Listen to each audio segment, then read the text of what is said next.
જય ભારત મારા વાલા વિદ્યાર્થી મિત્રો. કેમેસ્ટ્રી. તો લાસ્ટ ટાઈમ આપણે કેમેસ્ટ્રીની અંદર એક નવું ચેપ્ટર સ્ટાર્ટ કરેલું, classification of elements and periodicity in property, અને એના ઉપર આપણે થોડુંક ચર્ચા કરેલી ને પછી આગળ આજે આપણે ત્યાંથી જોવાનું છે.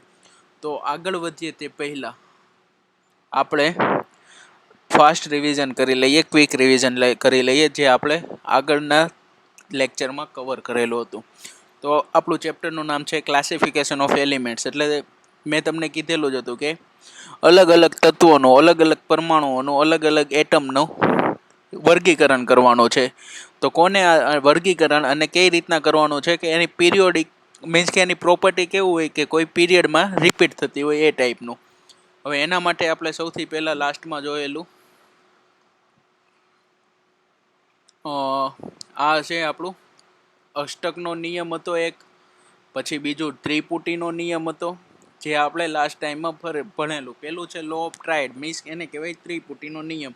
તો એના નિયમ પ્રમાણે શું હતું કે એ નિયમ પ્રમાણે એવું હતું કે આપણે તત્વોને, પરમાણુઓને અથવા એનું વર્ગીકરણ ત્રણ ટુકડીમાં પાડતા હતા, મીન્સ કે ત્રણ તત્વોમાં પાડતા હતા, અને એને કેવી રીતના એના એટોમિક માસના ઇન્ક્રીઝિંગ ઓર્ડરમાં ગોઠવેલા હતા.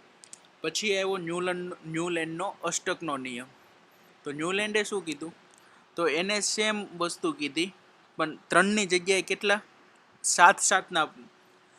સાતના ગ્રુપમાં મૂકવાનું. અને બીજું એને એવું કીધું કે પહેલા ગ્રુપનું, જે ગ્રુપનું પહેલું તત્વ હોય, અને બીજું એની નીચે જે 8મું તત્વ આવે એની પ્રોપર્ટી સેમ જેવી હોવી જોઈએ, પહેલાની અને 8માની. એ છે ન્યુલેન્ડનો અષ્ટકનો નિયમ, અને એ પણ શેને આધારે હતો, એટોમિક વેઇટના આધારે હતું. પહેલો એટોમિક માસ, આ એટોમિક વેઇટ, અને આ ન્યુલેન્ડનો હતો અષ્ટકનો નિયમ.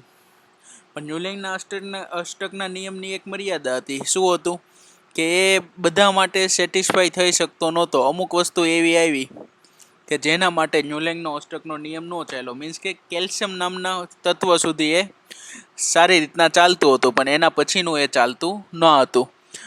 તો ડોબેરિયનના ત્રિપુટીનો નિયમ આપણે જોઈ લીધો. લિથિયમ, સોડિયમ અને પોટેશિયમ, કેલ્શિયમ, સ્ટ્રોન્ઝિયમ અને બેરિયમ, ફ્લોરિન, બ્રોરિન અને આયોડિન. આ છે આપણો ત્રિપુટીનો નિયમ. એની નીચે છે ન્યુલેન્ડનો અષ્ટકનો નિયમ, જે કેલ્શિયમ સુધી આપણે કેવું હતું, કેલ્શિયમ સુધી એની બધી સેટિસ્ફાઈ કરતું હતું. પછી એવો મેન્ડેલિવનો કયો નિયમ આવેલો હતો, મેન્ડેલિવનો.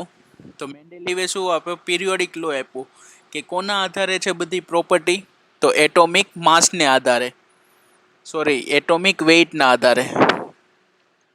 તો એ એટોમિક વેઇટના આધારે શું કીધેલું એને કે મેન્ડેલિવે છે ને વર્ટિકલ અને હોરિઝોન્ટલ બંને રીતના ડિવાઇડેડ કર્યા બધા તત્વોને, અને પછી એને તેના એટોમિક વેઇટના આધારે ગોઠવા કોલમમાં અને રોમાં. અને કેવી રીતના ગોઠવા કે સિમિલર પ્રોપર્ટી એકબીજાની ઓક્યુપાય થઈ જાય એ રીતના એને ગોઠવેલા હતા. હવે તમને એમ પૂછે કે સૌથી પહેલાં મેં તમને લાસ્ટ ટાઈમમાં પણ કીધેલું કે અષ્ટકના નિયમ પીરિયોડિક ટેબલની સમજૂતી અથવા તો એનો આઈડિયા સૌથી પહેલાં કોને આવેલો હતો, તો મેન્ડેલીવે સૌથી પહેલાં કાચું પેલું બનાવેલું હતું પીરિયોડિક ટેબલ, જે હું તમને લાસ્ટ ટાઈમમાં કહી ગયો. આ છે એના બધા ફિઝિકલ પ્રોપર્ટીઝ ને એ બધું. એના પછી આવશે આ મેન્ડેલીવે જે પીરિયોડિક ગ્રુપ પાડેલા તે કોલમ ઊભી છે તે કોલમ, નીચે આડ્યું છે તે રો, અને એને અલગ અલગ નામ આપેલા. અને બીજું એને એકા એલ્યુમિનિયમ અને એકા સિલિકોન નામના બે તત્વોની જગ્યા ખાલી રાખેલી, અને એને એવું હતું કે આની નીચે કોઈ બીજા તત્વો આવશે, અને ફ્યુચરમાં એને એ જગ્યાએ કયા બે તત્વો આવેલા હતા, તો એકા એલ્યુમિનિયમની જગ્યાએ ગેલિયમ અને એકા સિલિકોનની જગ્યાએ જર્મેનિયમ, એ બે તત્વો આવ્યા હતા. હવે આપણે લાસ્ટ ટાઈમ અહીંયા સુધી કમ્પ્લીટ કરેલું, આ બધું આપણે જોઈ લીધેલું હતું. હેનરી મોસેલનું પીરિયોડિક ટેબલ ને જે વસ્તુ આપણે જોયેલી હતું તે. હવે આજે આપણે નવું સ્ટાર્ટ કરવાનું છે કે પીરિયોડિક ટેબલ છે તો એનું ડિવિઝન કઈ રીતના છે. તો એના પ્રમાણે મેં તમને લાસ્ટમાં કીધેલું કે એસ વિભાગના તત્વો, પી વિભાગના તત્વો, એફ વિભાગના તત્વો, એ અલગ અલગ બ્લોક પાડેલું છે. તો એ બ્લોક આજે આપણે જોવાનું છે. તો ચાલો સ્ટાર્ટ કરીએ. Division of periodic table. તો પેલું છે, the periodic table is divided into 4 blocks, mainly S block, P block, D block અને F block. 4 પ્રકારના બ્લોકમાં પાડેલા છે: S block, P block, F block અને D block. હવે પર્ટિક્યુલર એક એક બ્લોક જોઈએ કે એને કઈ રીતના એનું વર્ગીકરણ કરેલું છે. તો પહેલા જોઈએ એસ બ્લોક. એસ બ્લોક એટલે આપણા પીરિયોડિક ટેબલની આ જે પહેલી બે રો છે ને, ટોટલ પીરિયોડિક ટેબલમાં કેટલી રો આવેલી છે ને કેટલી કોલમ આવેલી છે એ આપણને ખબર હોવી જોઈએ. પણ આ જ્યારે આપણે લાસ્ટમાં ફાઇનલ પીરિયોડિક ટેબલ હશું ને ત્યારે કાઉન્ટ કરી લેશું. તો એસ બ્લોક.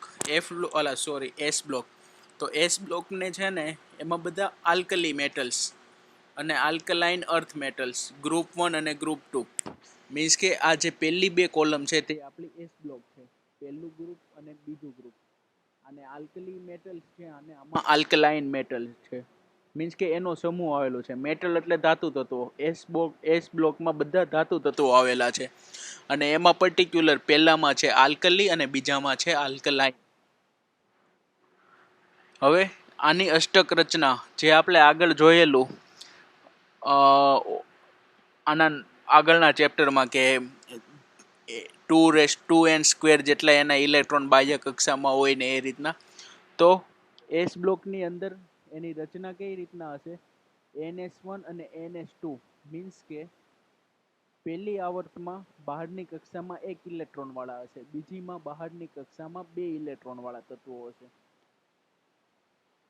બહારની કક્ષામાં મુક્ત ઇલેક્ટ્રોન 1 હોય તેવું પહેલું ગ્રુપ, પહેલી કોલમ આલ્કલી મેટલ, અને 2 હોય તેવું ગ્રુપ 2 આલ્કલાઇન મેટલ. હવે આ શું છે? મેટલ છે. હવે આપણને ખબર છે કે કોઈને બાહ્ય કક્ષામાં 2, 8 એવા ઇલેક્ટ્રોન પૂરા કરવા પડે. તો આ તત્વો શું કરશે? તો 1 ઇલેક્ટ્રોન જેની પાસે છે તો એને 2 જેવી રચના કરવી હોય અથવા તો 0 જેવી કરવી હોય. તો 2 જેવી કરવી હશે તો 1 ઇલેક્ટ્રોન મેળવશે, યસ. અને 0 જેવી કરવી હશે તો 1 ઇલેક્ટ્રોન ગુમાવશે. તો વાંચીએ આગળ. They are all the reactive metal with low ionized enthalpy. Low ionized enthalpy. નવો ટર્મ આવ્યો આપણા માટે. આયોનાઇઝ એન્થાલ્પી. આખો શબ્દ શું છે? પહેલી વાર વાંચીએ. લો આયોનાઇઝ એન્થાલ્પી. લો એટલે તો ખબર છે કે ઓછું, નાનું, નાની વસ્તુ, એને આપણે કહીએ લો, કે નીચું હોય એમ. હવે આયોનાઇઝેશન એટલે શું? તો આયોનાઇઝેશન એટલે મીન્સ કે આયનમાં રૂપાંતર કરવું. આયન એટલે શું? કાં તો ધન વીજભાર હશે કાં તો ઋણ વીજભાર હશે, એને આપણે આયન કહીએ. અને એન્થાલ્પી એટલે શું થાય? ઉર્જા, શક્તિ. મીન્સ કે આ તત્વને આપણે આયોનાઇઝ કરવો હોય. આયોનાઇઝ ક્યારે થાય? જો એમાંથી 1 ઇલેક્ટ્રોન કાઢી લઈએ તો ધન આયન બની જાય, અને 1 ઇલેક્ટ્રોન એની અંદર નાખી દઈએ તો ઋણ આયન બની જાય. હવે એ કઈ રીતના બનશે? તો તમે સાંભળો કે કોઈ પણ તત્વ છે એની આજુબાજુ આપણે એની અંદર રહેલા છે પ્રોટોન, ન્યુટ્રોન અને ઇલેક્ટ્રોન. હવે તત્વ વીજભાર રહિત કેવો હોય છે? તટસ્થ હોય છે. મીન્સ કે એમાં જેટલા ઇલેક્ટ્રોન હોય છે એટલા જ પ્રોટોન હોય છે. પ્રોટોન ધન વીજભાર હોય છે જ્યારે ઇલેક્ટ્રોન માઇનસ વીજભાર હોય છે. તો જેટલા ઇલેક્ટ્રોન છે એટલા જ પ્રોટોન છે. તો એનું શું થશે? ટોટલ એનો આયન કેટલો હશે? 0 એના પર. હવે જો આપણે એને ઋણ આયન બનાવવો છે તો જેટલા પ્રોટોન છે એની કરતાં 1 ઇલેક્ટ્રોન આપણે એમાં વધારે રાખીએ તો શું થશે? 1 ઋણ આયનની અસર આવશે. હવે 2 ઇલેક્ટ્રોન વધારે રાખશું તો 2 ઋણ આયનની અસર આવશે. 3 ઇલેક્ટ્રોન વધારે રાખશું તો 3. એમ પર્ટિક્યુલરી ધન આયન બનાવવો છે આપણે કોઈ પણ તત્વને, તો જેટલા ઇલેક્ટ્રોન છે એની કરતાં 1 પ્રોટોન વધુ આપશું તો +1, 2 પ્રોટોન વધુ આપશું તો +2, 3 પ્રોટોન વધુ આપશો તો +3. તો એને આપણે જે રીતના આયનાઇઝ બનાવવો છે, હવે પ્રોટોન વધુ આપવું છે તો એને પાસેથી ઇલેક્ટ્રોન ખેંચી લેવો છે, કોઈ ઇલેક્ટ્રોન આપવો છે, કોઈ પણ પ્રક્રિયા એને કરવી છે. તો ભાઈ એમનેમ તો એ તટસ્થ છે, તો એની ઉર્જા એમનેમ તટસ્થ છે તો ભાઈ એમ કે ભાઈ હું કામ એને ઇલેક્ટ્રોન લઉં, શું કામ એને પ્રોટોન આપું? તો આપણે એને બળજબરીપૂર્વક આપીએ. તો બળજબરીપૂર્વક આપીએ તો આપણે એને કંઈક ઉર્જા આપવી પડે. તો એ જે ઉર્જા થઈ એને કહેવાય આયોનાઇઝેશન એન્થાલ્પી. તો આમાં શું હોય છે કે ઓછી આયોનાઇઝેશન એન્થાલ્પી હોય છે. મીન્સ કે તમે એને બહુ ઓછી ઉર્જા આપીને એને આયનમાં વર્ગીકરણ કરી શકો છો. they lose the outmost electron readily for +1 ion in the case of alkali metal or +2 ion in case of the alkaline earth metal. હવે ગ્રુપ 1 અને ગ્રુપ 2 બે છે. આની આ જે આખું બે આવર્ત થઈ ગયા આપણા, સોરી આ બે ગ્રુપ બે કોલમ, એ છે એસ વિભાગ. એની અંદર આ 1 2 3 4 5 6 7 8 9 10 11 12 13 આટલા તત્વો હશે ધારો કે. તો પહેલો જે સ્તંભ છે, પહેલો જે કોલમ છે, એની બધાની બહારની કક્ષામાં એક ઇલેક્ટ્રોન હશે ને એવી જ હશે.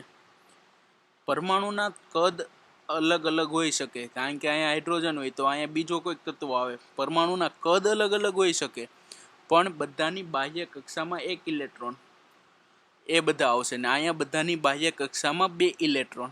એ થઈ ગયો આપણું એસ વિભાગનું. હવે આની આયોનાઇઝ એન્થાલ્પી લો છે, એનો મતલબ કે પ્લસ આયન બનાવવો છે તો મીન્સ કે એ ઇલેક્ટ્રોન ગુમાવી દેશે. પ્લસ આયન ત્યારે જ બનશે કારણ કે વીજભારની દ્રષ્ટિએ તટસ્થ છે. ધારો કે બંનેમાં 2 પ્રોટોન અને 2 ઇલેક્ટ્રોન છે તો ટોટલ એની ઉપર વીજભાર 0. પરંતુ જો 2 પ્રોટોન છે અને 1 ઇલેક્ટ્રોન છે તો એનો ટોટલ વીજભાર થશે 1. તો આને આપણે પ્લસ આયન બનાવવો હશે તો શું કરશે? 1 ઇલેક્ટ્રોન ગુમાવવો પડશે, 1 ઇલેક્ટ્રોન એમાંથી રિમૂવ કરવો પડશે, 1 ઇલેક્ટ્રોન એમાંથી કાઢી નાખવો પડશે. તો આ 1 ઇલેક્ટ્રોન કાઢશે તો પ્લસ આયન 1 +1 બનશે.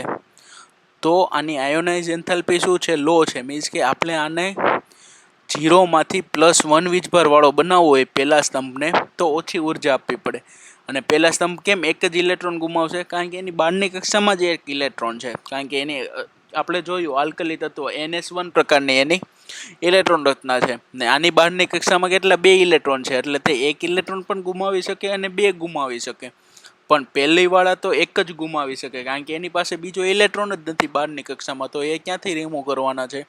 એટલે આયોનાઇઝ એન્થાલ્પી ખબર પડી ગઈ શું છે અને કઈ રીતના ઇલેક્ટ્રોન ગુમાવીને ધન વીજભારિત બને છે તે. The metallic character and reactivity increase. Yes. હવે જે તત્વો ઇલેક્ટ્રોન ગુમાવતા હોય ને એ ધન વીજભારિત બને. અને ધન વીજભાર કોણ બનવાનો ઋણ ધર્મ ધરાવે છે? તો એ મેટલ તત્વ છે. તો મેટલ તત્વ ધન વીજભાર બને છે. તો આ વાત થઈ આપણી એસ બ્લોકના એલિમેન્ટ્સ. એસ બ્લોક એટલે આપણું આટલા 2 આવર્ત થાય એ કહેવાય એસ બ્લોક. હવે એના પછી એસ બ્લોક શું જોઈએ છે જોઈએ આપણે.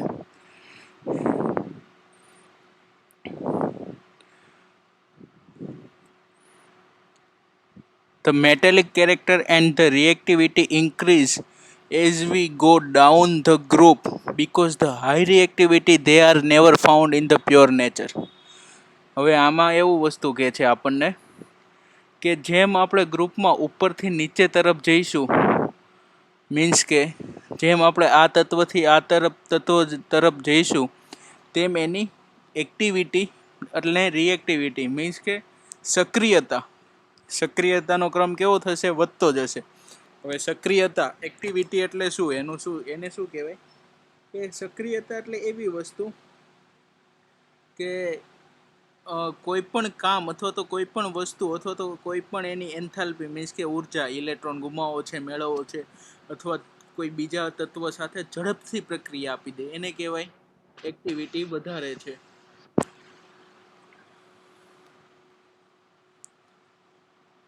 હવે આવશે પી બ્લોક. તો પી બ્લોક શું છે? તો પી બ્લોક એલિમેન્ટ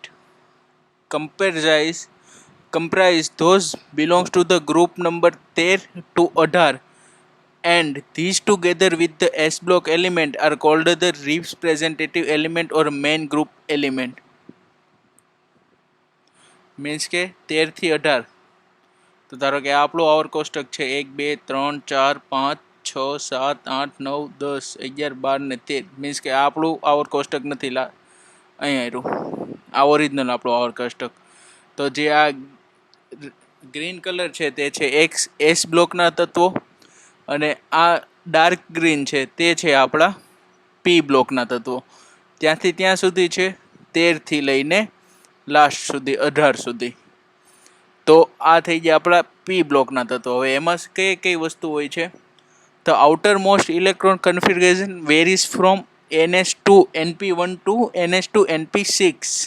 મીન્સ કે ટોટલ 6 સમૂહ આવ્યા આમાં, 13 14 15 16 17 ને 18. 6 ગ્રુપ છે એટલે NP1 ટુ લઈને NP6 સુધી.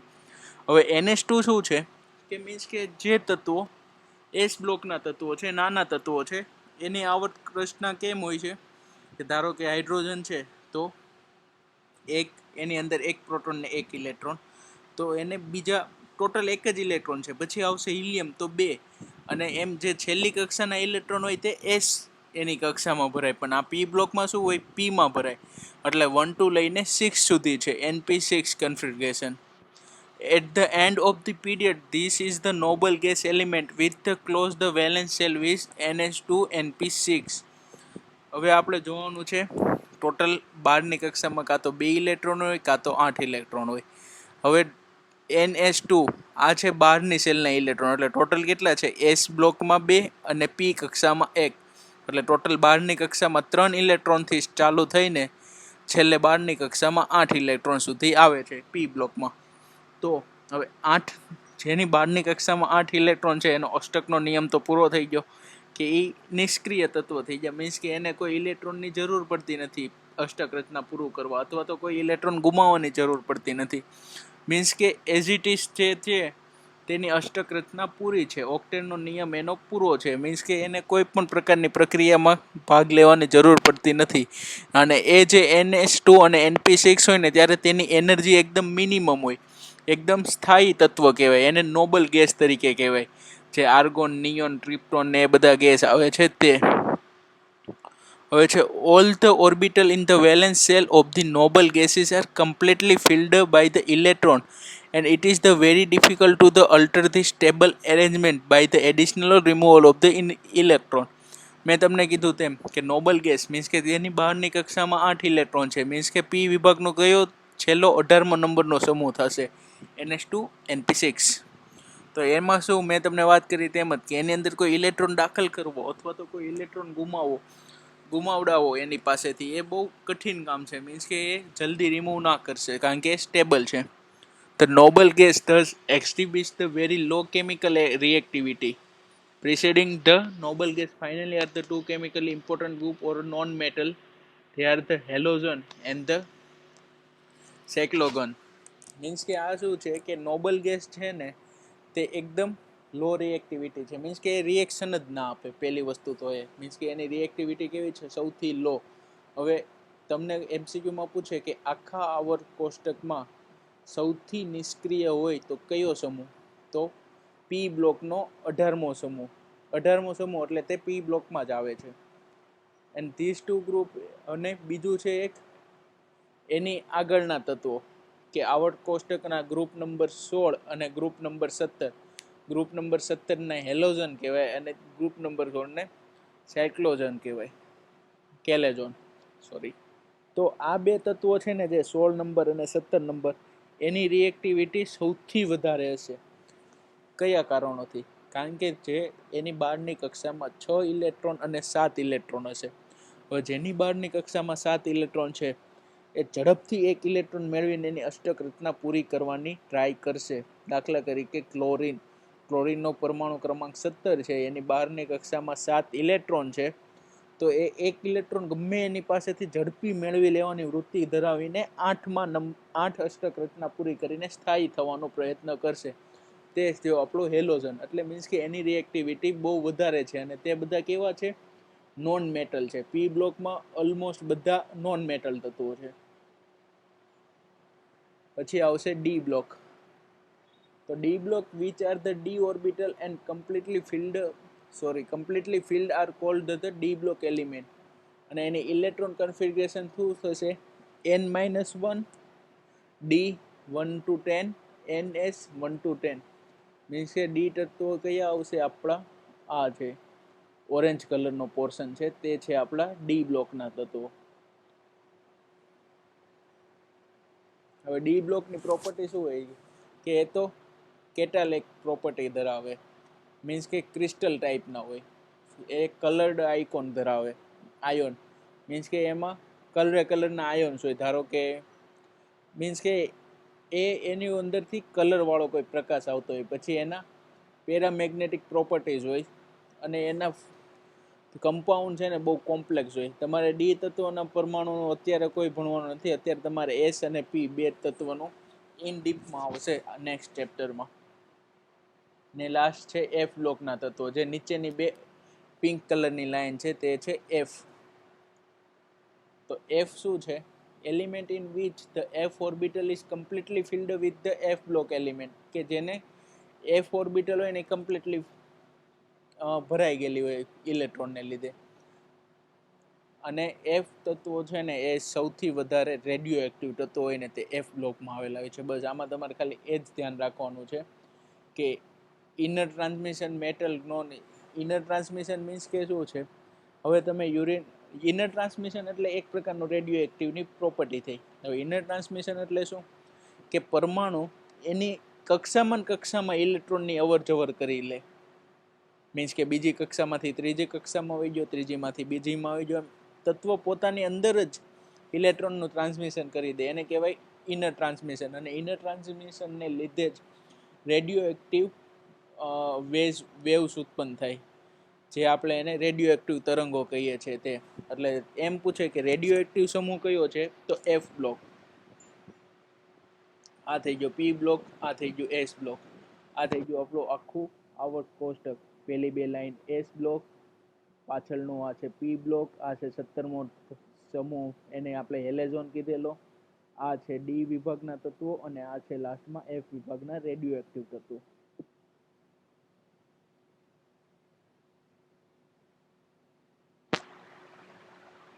હવે નેક્સ્ટ લેક્ચરથી આપણે જોશું કે એટોમિક રેડિયસ શું છે, આયોનિક રેડિયસ શું છે, આયનાઇઝેશન એન્થાલ્પી શું છે, ઇલેક્ટ્રોન ગેઇન એન્થાલ્પી શું છે, ઇલેક્ટ્રોનેગેટિવિટી, ઓક્સિડેશન સ્ટેટ અને કેમિકલ રિએક્ટિવિટી.